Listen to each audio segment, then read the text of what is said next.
So there's a custom in the counting of the Omer between Pesach and Shavuot that you study. And anybody know what you study? But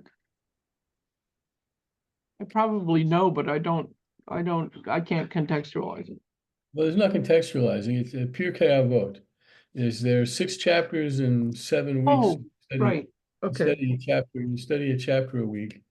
So we're going to get back to Ecclesiastes, chapter 2. Maybe we'll bleed into chapter 3, depending on time. But we're going to start by looking at a couple of Mishnayot from Pirkei Avot. So just as a quick reminder, Pirkei Avot is to be found in what large collection?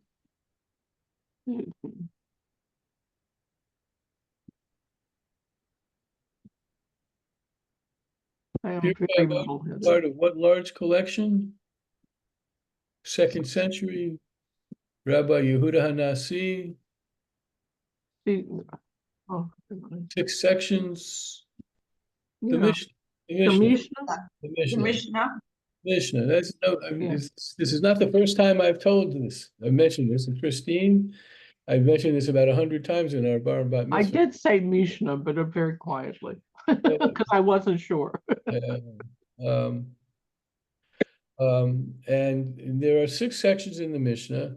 The section in which Pirkei Avot is to be found is the section called Nizikin, which means damages, which occupies itself mainly with civil law. But plopped into there is this odd collection called Pirkei Avot, which is the only book like it in the whole Mishnah, in that it's not legalistic in any way whatsoever. It's pietistic, it's moralistic, it's spiritual, and it purports in any event to represent the wisdom of several generations of rabbis. Especially Hillel. What's that? Especially Hillel. No, not especially Hillel. That's I not. think. I mean, Hillel is in there, but there are lots and lots of others. There's Shammai for another one, for that matter. We're going to look at Rabban Gam. We're going to look at Rabbi, who I just mentioned, and then his son Gamliel. But you know, the Hillel ones are memorable, right? If I'm only for myself, who am I? And so on, and My favorite saying. yeah, but there's lots more. There's lots and lots more. So we're going to take a look at 2 of them this morning.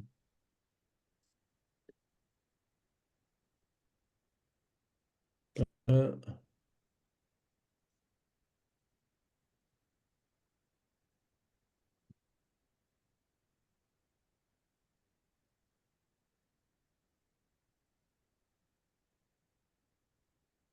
there we go. All right. So chapter 2.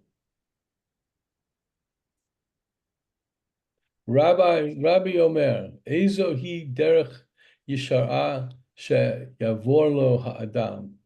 Kol shehi tiferet le'oseha v'tiferet lo min ha'adam.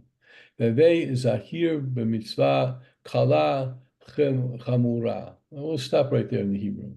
So Rabbi, um, um, whose name, I'm sorry, this is a real bad name for it. I'm not feeling so well today, and I'm a little worried because I'm traveling to Israel on Tuesday. I slept 11 hours last night, so I'm sorry. my brain's a little foggy. Um, Yehuda HaNasi, Judah the Prince. Does that name ring a bell to anybody before we go on? I hate to keep quizzing like this, but that's my nature. My nature is to be sadistic with my students. Does that name ring a bell to anybody? Why is he important? Besides that he's the scholar, the main scholar of his generation. Because we're dealing with somebody in the 2nd century. Wow. So the temple has been destroyed. Israel or Judea has been demolished.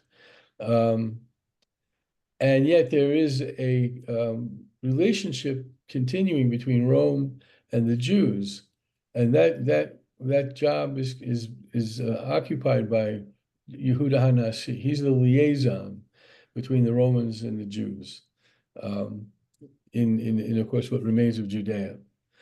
Now we're not talking. Don't want to talk about the disaster of the year 70 and 135. What happened in 135? My sadism is coming to the fore. 135 in Judea, 132 to 135 in Judea. Was that which this is after the destruction. The rebellion.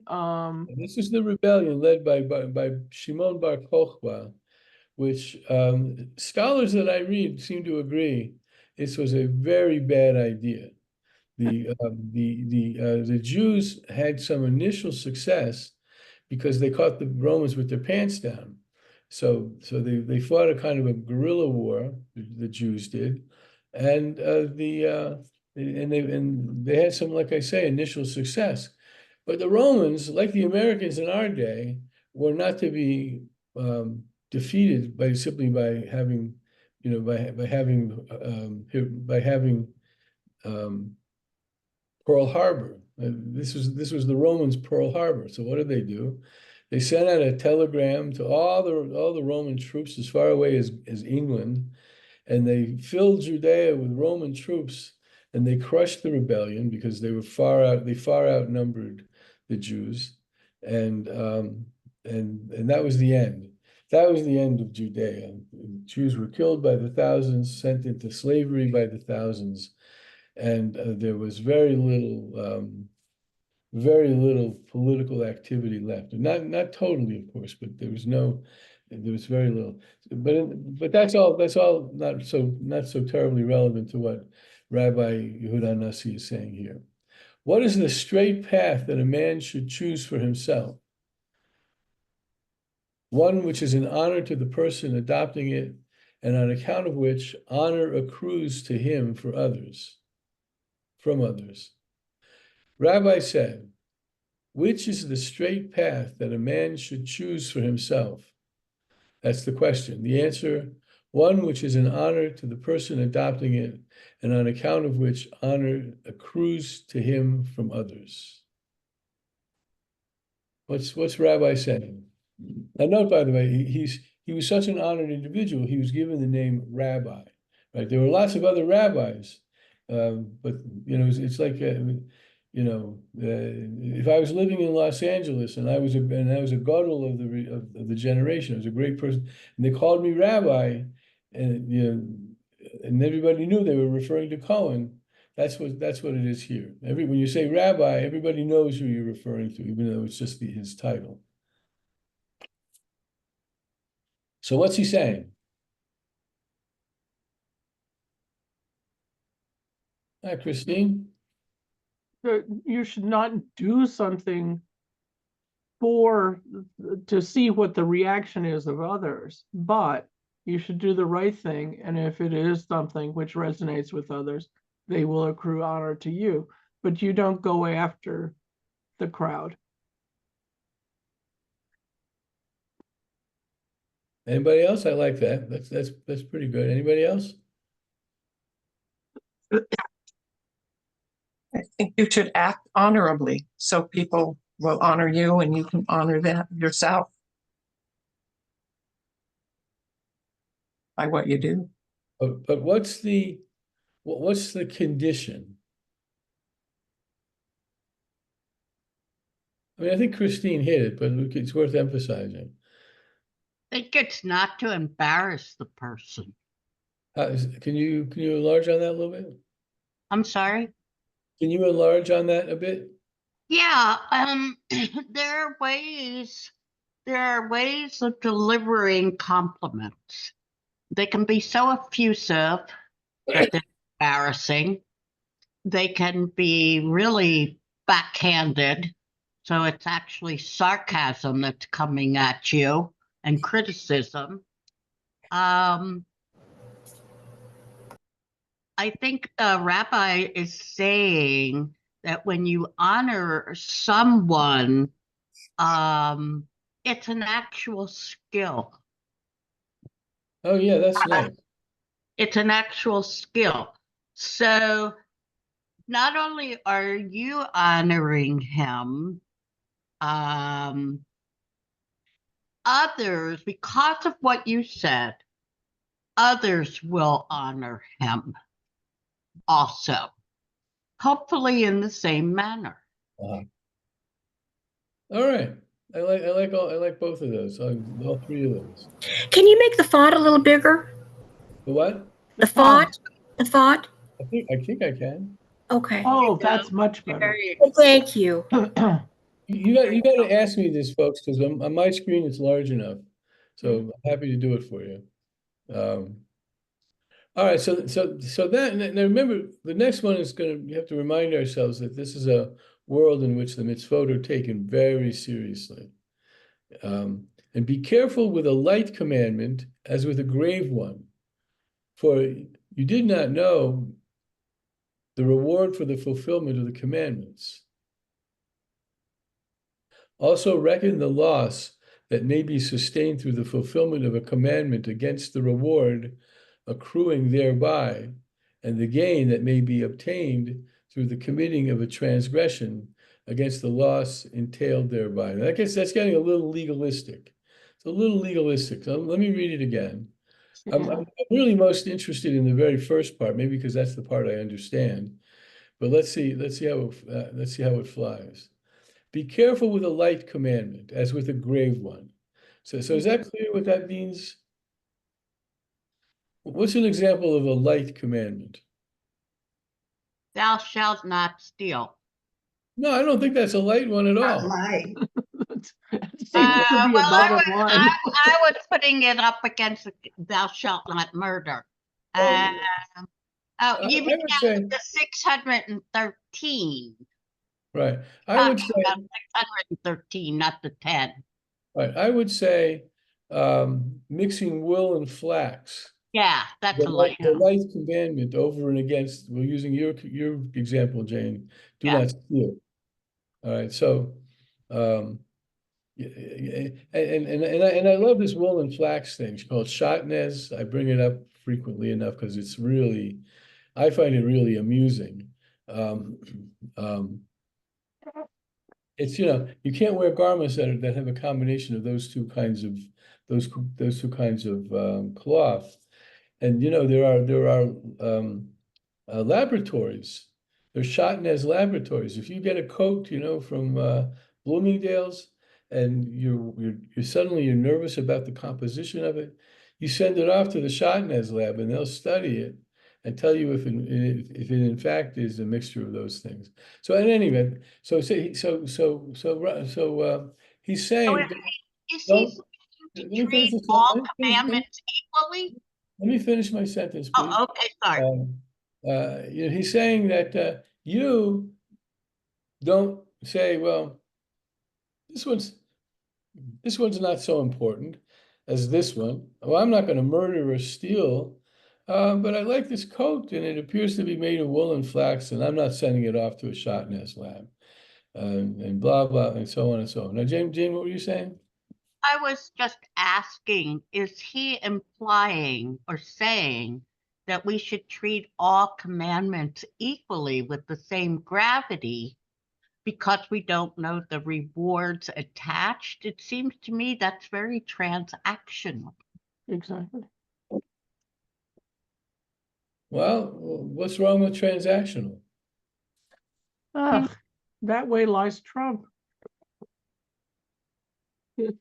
This is quid pro quo. It's not the way people are supposed to do things. They're supposed to do it because it's the right thing to do, or because this is the path that is honorable. On the other hand, I think what is going on here with the commandments is that there's no way that you can actually accommodate all the commandments. You can't. There's no way. You're a human being. And so you should be mindful of the commandments that you're encountering. And you should, if it comes down to like transgression, don't transgress the big ones. And know that there's a consequence for not adhering to even the small ones. Yeah. Let's talk about the 613 for a second. I don't have the numbers entirely in my head, but let's remember that the system that this chapter represents is a system that believes that all the commandments were given by God, and God don't fool around. They're all given by God. However, about a third of these commandments are relevant only to the temple. And being that there's no temple, we're really down to about 380 commandments. That's still a lot, but it's not 613. We got to keep that in mind too.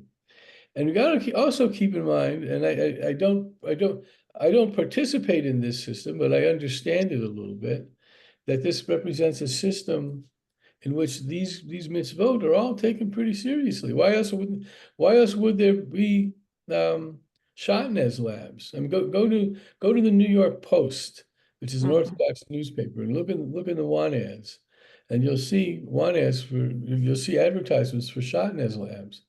This is a world that takes these things very seriously. This is a world where you really meticulously clean your house for Pesach. Now, I can give you a really excellent example, and I'm not being too critical of a place where where cleaning for Pesach is not taken seriously. I invite you next time you're in the building, go look in our freezer. A freezer, a freezer is an archaeological dig. I love it. There Goes back to the Cretaceous. there's years of schmutz in there. And nobody included, I mean, I mentioned it, but nobody said, yeah, it's really, it's Pesach. Let's clean the damn freezer, get rid of all those rolls that nobody's going to eat, or the cakes or the ice cream that's got 3 layers of frost on it.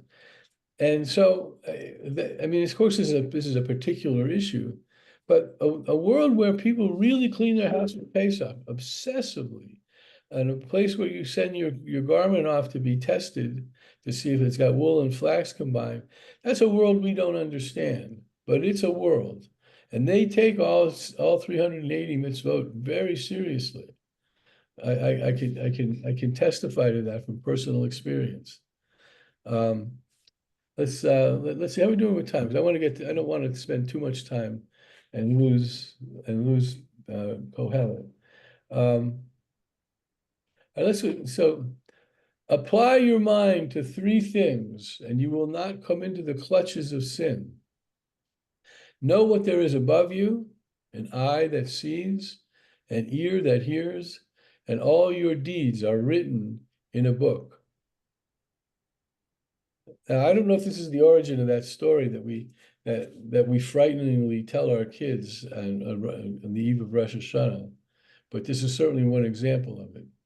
This is a God that's omnipotent and omniscient, and I guess a little angry.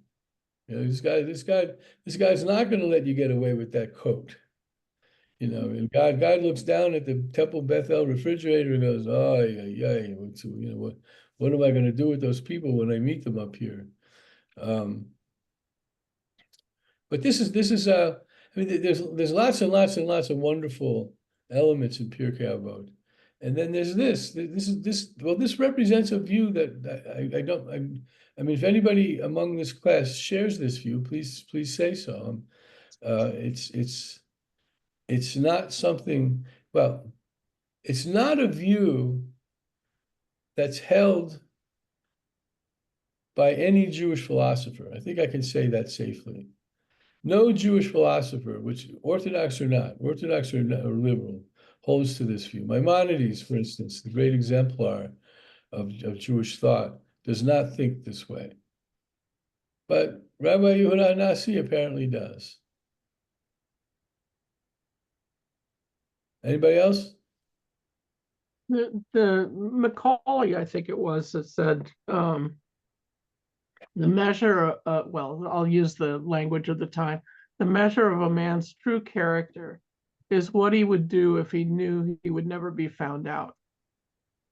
And so this is basically the same idea, that you think about before you do something, think about the fact that someone is watching, that there is an accountability somewhere. I don't actually agree with that, but it is, the intent is to never do something mindlessly Right. and You always also think about accountability, which I do agree with. Yeah. I mean, you also got to remember this kind of contradicts what I said a minute ago. This is a pre-Kantian world. Yeah. By the way, this is the 300th anniversary of Kant's birth this year. Uh, and in Germany, all kinds of celebrations of their greatest philosopher. I haven't heard word about it in American philosophical context. This is a Oh, he was big at the New School, let me tell you. again, He was big at the New School when I was in grad school. really? Yeah. Interesting. Neo-Kantian thought was one of the major things that people discussed. Really? Yeah. What year are we talking about? We're talking about the late 70s, early 80s. Really? Because huh, that's it. That's not what I would have attacked. Well, I mean, the Frankfurt school made its home in the new school. Yeah. I don't think of them as being particularly Kantian, but that's good. No. I mean, there's also the home of Hans Jonas and Hannah Arendt and Yeah. the rest of the Frankfurt School. But in the philosophy department, of course, you deal with all the strains of thought that are influencing the contemporary world. And that would include Neo-Kantian thought. Yeah, but I don't want to get off on this too. I was just going to say by the We were 19th. not Neo-Kantians, okay? I don't, But I don't, it I was- don't know how the new school. I don't know how the new school did its business. I only know that from time to time when I was in rabbinical school, I would walk by it. But by the 1970s, for the most part, philosophy departments were taken up with British empiricism, Yeah, and this is Kantian or Neo-Kantianism was obsolete. It began to have a rebirth in Germany, in Europe. In America, to my knowledge, its great champion was Stephen Schwarzschild, who was at the Washington University in St. Louis. But let's go on here. So Rabban Gamliel, the son of Rabbi Judah Hanasi, so this is what you call yichus, if you know your Yiddish. Rabban Gamliel, the son of Rabbi Judah Hanasi, said, "Excellent is the study of the Torah when combined with a worldly occupation, for toil in them both keeps sin out of one's mind. But study of the Torah, which is not combined with a worldly occupation, in the end comes to be neglected and becomes the cause of sin." I'm going to stop right there. Does that remind you anybody of anything? Does that remind anybody of It anything? reminds me of the Orthodox in Israel. They don't have a job. Exactly. That's Yeah. what I was gonna say. Yeah. Who said that? Ale. Who said that? Ale. Ale, but had my hand up for the same thing. Yeah, this is How can they justify what they're doing if that's what the rabbis are saying? Some people actually believe that Israel is still standing because there are people dedicated to doing nothing but prayer. yeah, this is That's a philosophy. Yeah. this is a this is the word isn't coming to mind. This is really a weird situation in the history of Torah study. You go to you go to these Hasidic or these ultra Orthodox communities in Brooklyn, and guess what? They all have a job. You know, I mean, there may be an elite class of people in Brooklyn. I don't know I don't know the sociology so well. There may be an elite group, say 15% of that of the ultra Orthodox in New York City who study. But the rest they all go to work. You know, the jewelry, the diamond business, the jewelry business in Lower Manhattan is dominated by ultra Orthodox. These electronics business and other things as well. Right. And the jewelry business is an international thing that Orthodox Jews have control over, including the real headquarters are Tel Aviv and city in Belgium, Antwerp. But somehow in Israel they got the idea, well, because we got the government we got the government going back to the 40s to exempt us from the draft and this and that. You know, we'll have a 50% unemployment rate, and we'll call it L'Shem Shamayim. We're working for the sake of heaven. So Meanwhile, the women are cooking and supporting them and doing a hell of a lot of work. Okay. they're also, but it's a little more than that. It is true. They expect, I mean, the women take care of the kids and they do the cooking and all that sort of thing, but they also work. There's a series of michlalot in Israel, the colleges, maybe sort of like community colleges that are constituted to serve the needs of Orthodox Jews. And there women go and they learn basic computer skills and coding and that sort of thing, and they go to work. They go to work. There's a high employment rate among Orthodox women, Yeah. and a low employment rate among Orthodox men. But if we get to see the survival of Israel and the survival of us over the next 15 years, I think this whole thing is going to change, and it's going to change quite drastically. But anything else about those two? A little ta'am of Pirkei Avot. We're going to turn back now to Mr. Ecclesiastes, chapter 2.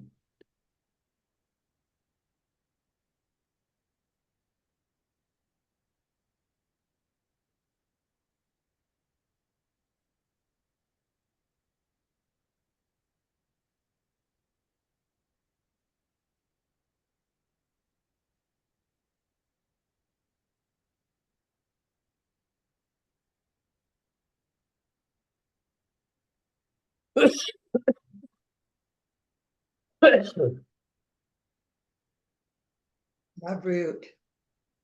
Thank you.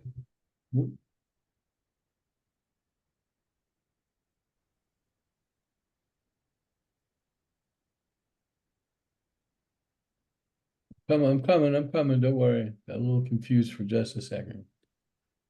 There we go. Ecclesiastes. So somebody humor me, please. What collection in the Hebrew Bible do we find Ecclesiastes? It's a 1 in 3 shot. Katim? Again? Katim? Oh, you probably mean Ketuvim. Yes, I'm sorry. Ketuvim. It's Kohelet. Yeah. Ketuvim. That's right. It's the 3rd section. Sorry. The section that I love the most, because Me too. it's the most heterodox of the 3, although there's great literature in all of them. Amarte ani belibi l'cholna anascha b'simcha ure'ei b'tov v'hinei gam hu havel. So remember from last time, this is a cynical guy who's not finding any meaning in anything. It's all hevel havalim hakol havel, right? Mere breath, as Robert Alter translates it. Everything is mere breath. I said to myself, come, I will treat you to merriment, taste mirth, have a big party. That too, I found, was futile. Of revelry, I said, it is mad. Of merriment, what good is that? I ventured to tempt my What a flesh. curmudgeon. Yeah, tell me. I ventured to tempt my flesh with wine and to grasp folly, while letting my mind direct with wisdom, to the end that I might learn which of the two was better for men to practice in their few days of life under the heavens. Mispar yamei chayehem. The few days. So you know, our lives are short. Let's eat, drink, and be merry, or let us go after wisdom. I wanted to look and see which of those was better. I multiplied my possessions because he's a wealthy guy. I built myself houses and I planted vineyards. I laid out gardens and groves in which I planted every kind of fruit tree. I constructed pools of water, enough to irrigate a forest shooting up with trees. I bought male and female slaves and I acquired stewards. I also acquired more cattle, both herds and flocks, than all who were before me in Jerusalem. I further amassed silver and gold and treasure of kings and provinces, and I got myself male and female singers, as well as the luxuries of commoners, coffers and coffers of them. Thus I gained more wealth than anyone before me in Jerusalem. In addition, my wisdom remained with me.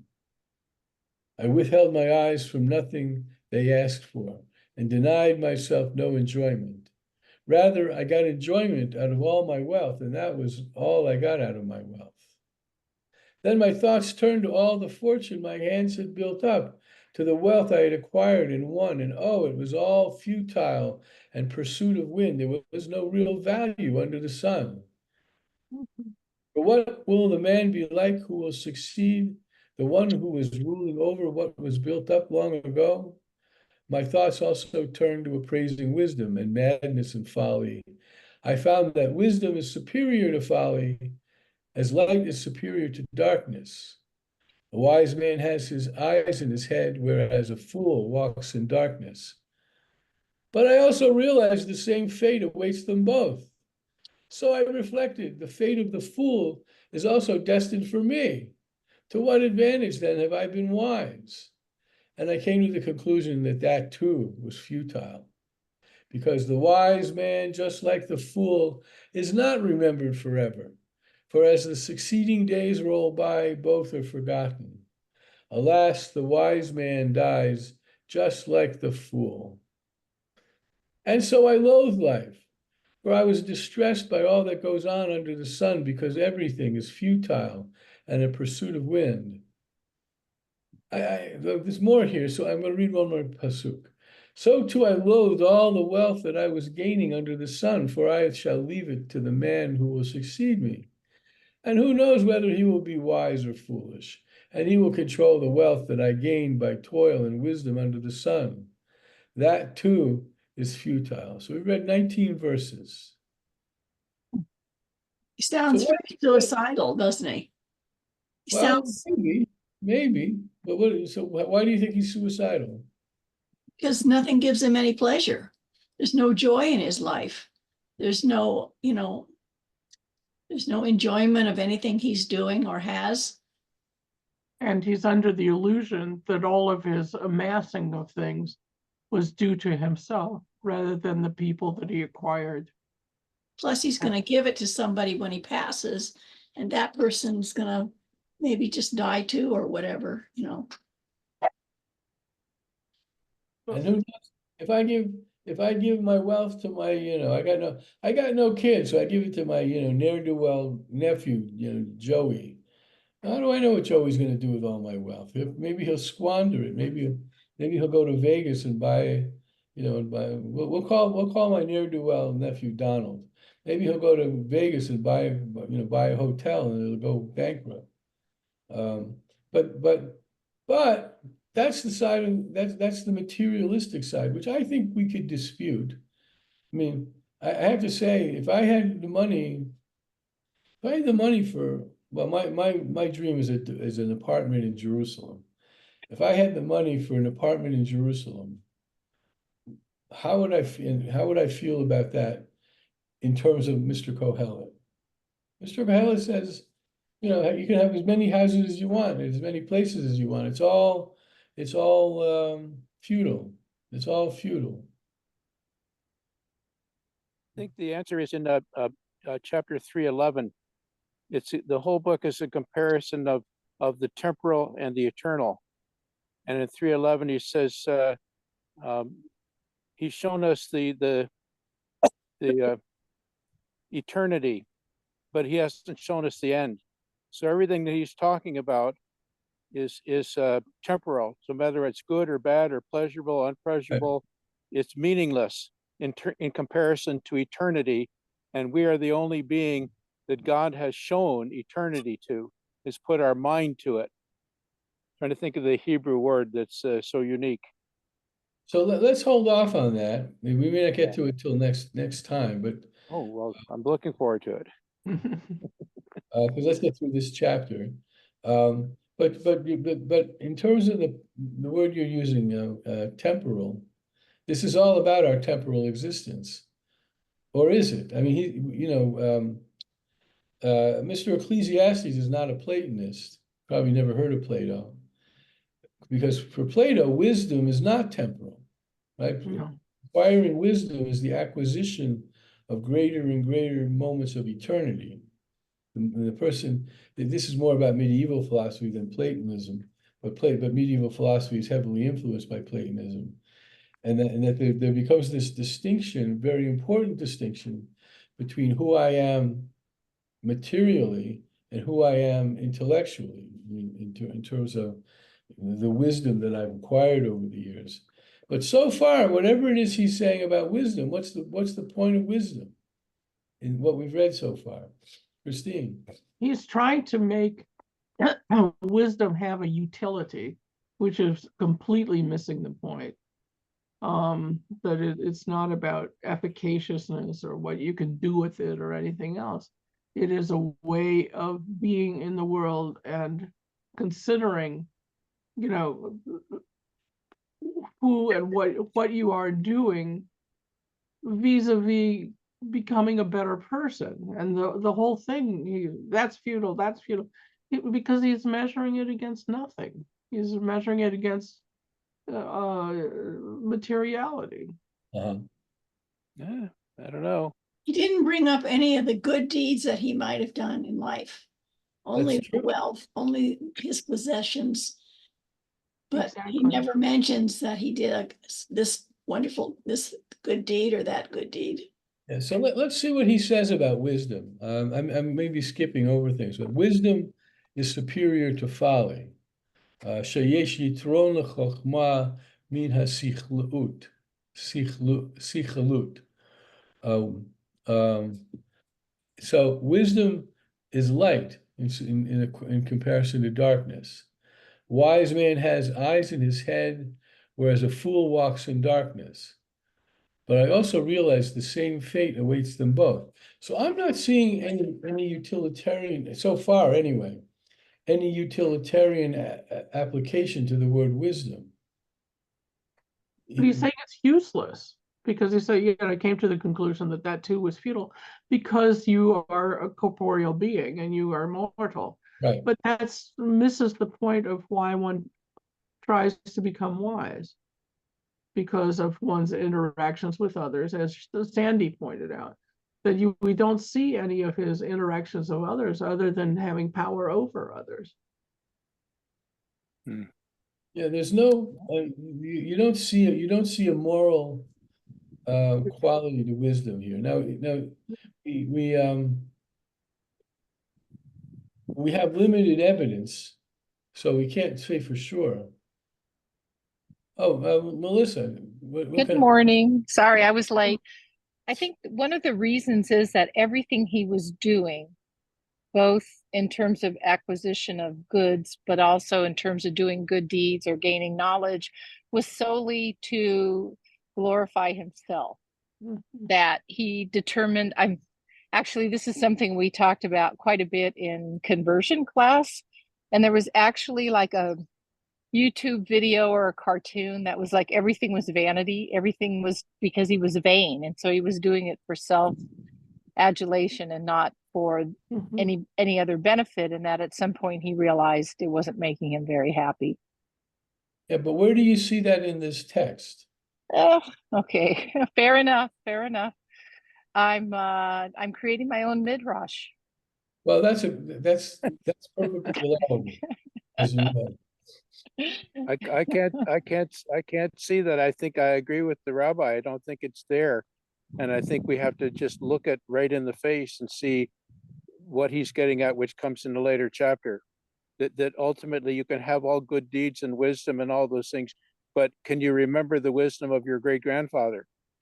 These things all pass with time. Maybe someone writes a great book or series of books like Plato, we remember the books, but so little is retained of all these deeds and wisdom, and it's very frustrating. We think I write sermons, and who remembers them? Who responds to them? And it's life is very futile that way, unless we compare it with eternity. And who is keeping our tears in his bottle? Who is remembering these things but God?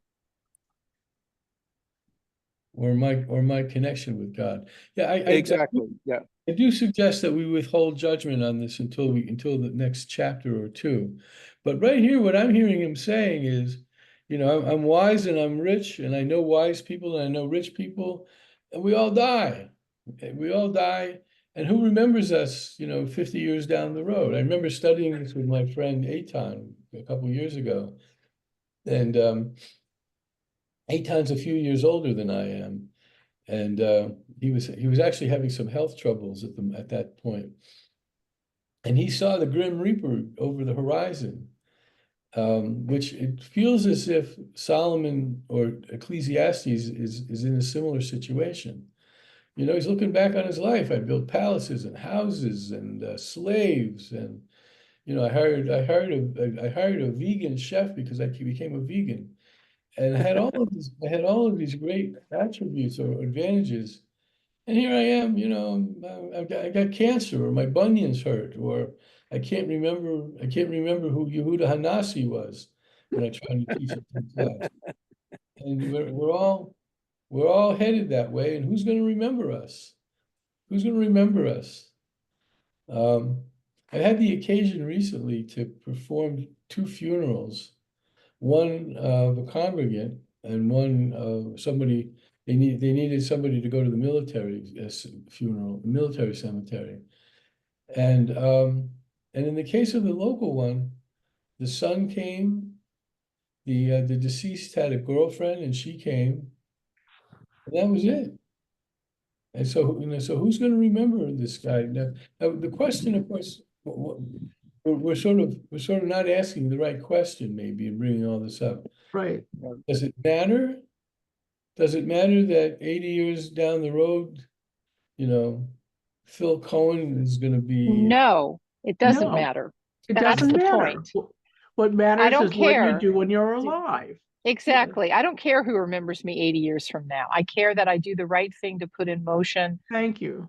events that will benefit other people later, or while I'm alive. But this need to be remembered, seriously, this is like, Elon Musk and Peter Thiel and everyone who's trying to figure out a way to stay alive longer despite their wealth, despite their accomplishments, even despite the fact we'll remember them in 80 years, or somebody will, but still they're, empty. So I don't think it matters.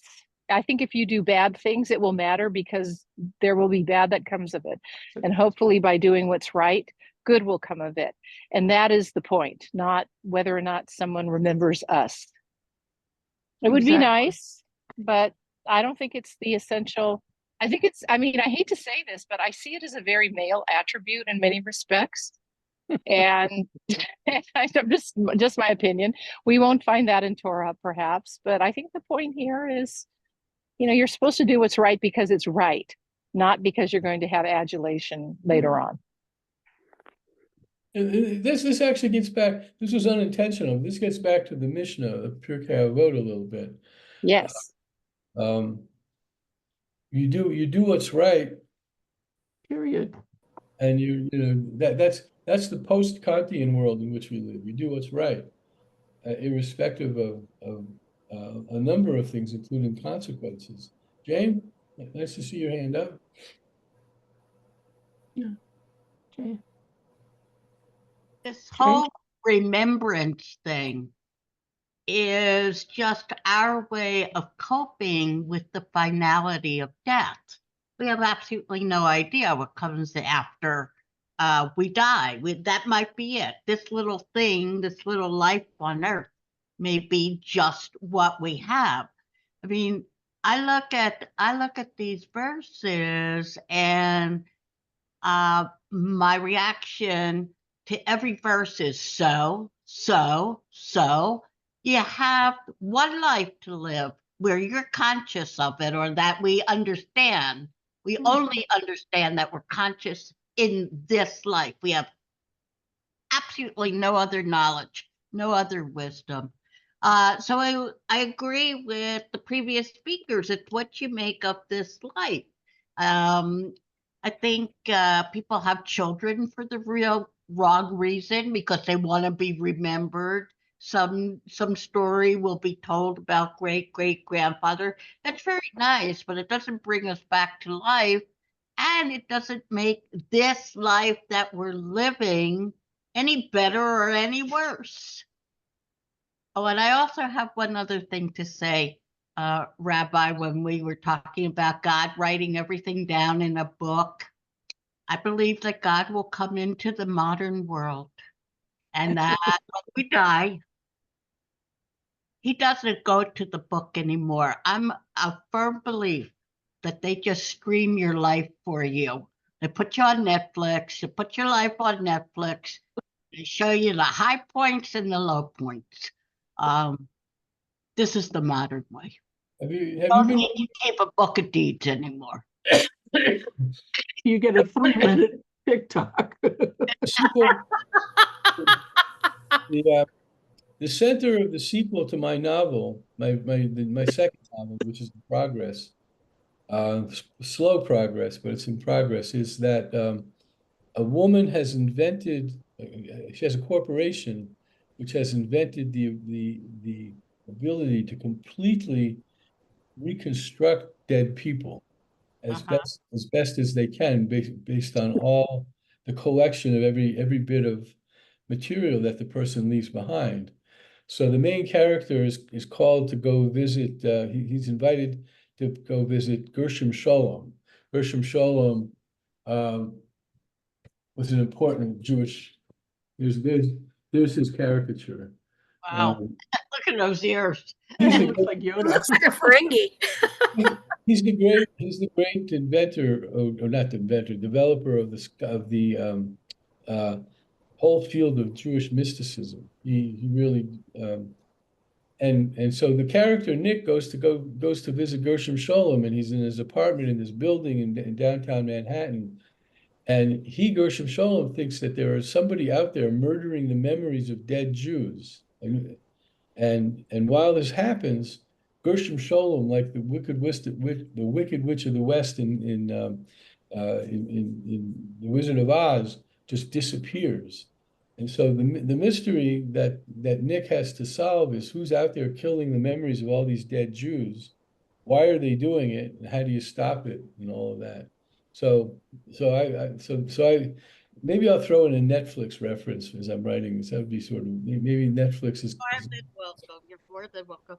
But I just think whoever wrote Ecclesiastes, I still don't know why it was written. But whoever wrote it, I just think they took the wrong turn somewhere. Yeah, yes, we all die. And by the way, Melissa, I don't believe that that's just a masculine construct. I think it's a universal construct. But yes, we all die. That is a reality. To me, the question is, as you pointed out, what are you going to do with your life when you're here? What do you do that helps other people, helps society, helps you? How unless you just want to. I mean, he should just crawl into a hole. This author. Why even enjoy the sun? Why So- even? I think it's there because what he's doing is acknowledging that he's come to the conclusion that his choices and his values have not led him to joy. I mean, at least that's how I looked at it. That it's almost not a warning, but something for future generations to realize that his aspirations did not bring him anything but despair. And I do agree that it is not a male. I think for women, it is that they try to stay beautiful forever because that's their asset. But there's no question that this applies to both sexes. I was just tweaking the rabbi's nose and gently, very kindly, because I can't do it in person, Rabbi. But I see this as a warning to future.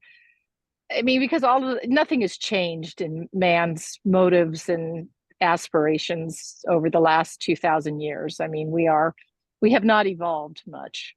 So, listening to this, I thought, God, I wonder if he's describing, and I hate to be political, but you know, our former president is not a happy guy despite all his wealth. And And wives, and wives. well, exactly. And porn stars. All right, I'm gonna go off. And that's a really good example. Mhm. That to me is the best example, the best counter argument to what we're reading in here. Because look at our former president, Mr. Trump. He's not happy. He's ill. He has attracted only Psychopaths. disgusting, obnoxious, malicious, manipulative people to him. And those are the good ones. And that's his world. So, I mean, it's a perfect example. I'm in the middle of a Zoom meeting. Can I call you back? Okay. All righty. I don't know what time it is. What time is it? It's rude to talk on the Okay. telephone. I'll call you back. I think the question, if I can just jump in here, I have trouble putting my hand up. I'm out in my backyard and I can't see very well. But I think if your purpose is to find joy in life, this particular individual says, I'm not searching for joy. I found searching for joy didn't really ultimately arrive at the truth for me. And he's looking for truth. And if you look at the truth of the Hebrew prophets and the people that constructed the Torah, and the idea of a creator God who chose to create, and he must have loved what he did. He said it was very good. And so how do we find meaning? God must have seen some meaning in doing this, but how do we find this? Is it in great wealth or happiness or wisdom? He's searching. And I think he finds his joy in the searching. He's not looking for joy, he's looking for truth. And that's a really hard thing, because we have to be honest, along with this author, to recognize that sometimes that's the hard truth in some of our moments. We've been there. And I think we have to be honest about that. And can we find truth somewhere outside of our human endeavor? Is there something more permanent to it? Like Kant said, it was like in doing one's duty. But is there something higher that we find in Torah, in the law, in the Mishnah? Is there something more that calls us? It's not something that we created. And can we find peace and meaning in that there? I think that's his striving. I think we shouldn't condemn him for his search. And I don't think we should mention political figures here, because that's divisive. And I think we should talk about what we're here for, is to talk about what this man was trying to accomplish and teach us to accomplish. That's why the book is there. Many Christians wonder why the book is there too. And I think if you look at it closely, you'll see, yeah, he was on a real search, and maybe we shouldn't be so dismissive of some of his conclusions. Well, You're a nice guy, Ed. You're what'd you really say? nice. He's really a nice guy. You think? For Ecclesiastes? No, Edwin Alexander. I think he's right. He nailed it. Yeah. Well, I'm not sure. I think we need to read more on the book before we conclude that Ed. I can call him Ed. You have to call him Ed. Yeah. He isn't midrashizing himself, this character. But let's give Ecclesiastes the benefit of the doubt.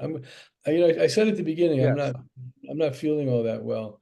Melissa, is your hand up from the last time, or do you want to say something? Maybe Rabbi, you could have written this book then in your present condition. Well, yeah, maybe so. Christine? No, I'm okay. I honestly, I could have chosen any politician on the left and make the same comments that I did, because there's examples everywhere of people who are striving. My favorite, Gavin Newsom. It doesn't matter how successful he'll be in life, he'll always feel like he needs to impress more or have more. So it wasn't political from that sense. And I don't know that the person who wrote Ecclesiastics is necessarily a nice or unnice. I think he is grappling with a reality that everyone grapples with at some point in their life. Like, does this really have meaning? Did I make the right choices? Did I invest my time the right way? So I wasn't, I don't think we have to My question judge is, him. does he flip? Does he flip a little bit? And of course, somewhere along the way, so I forget what chapter, we're gonna get to that wonderful, to everything, there is a season and a time for Yes. everything. Yeah. Yeah. Exactly. And we'll sing. I'll have you all mute and we'll sing the song together. But I'm gonna call it, as I said, Uh-huh. I'm feeling a little under the weather, though I have to say, I'm feeling a lot better having had this conversation, and I don't know what It's I a- got. I A got, good conversation. until Yes. Tuesday morning to feel better, so I can make that 14-hour flight. Ooh. Fine. So, but I should be at the bagel brunch unless I decline even more. So Shabbat Shalom to everybody. Ed, Okay. Bye, shalom. if you're Shabbat making, shalom. Thank Shabbat you. shalom, Interesting all. conversation, everyone. Yeah. if you're Thank making you Have a this a good everybody. day. Bye. Bye. Bye. you're making this a regular event. Whoop, he hung up already. Well, I was going to compliment him. All right. Oh no, there you are, Ed. You just moved. Mhm. If you're making this a regular event, love to have you because you've got really good things to Mhm. say.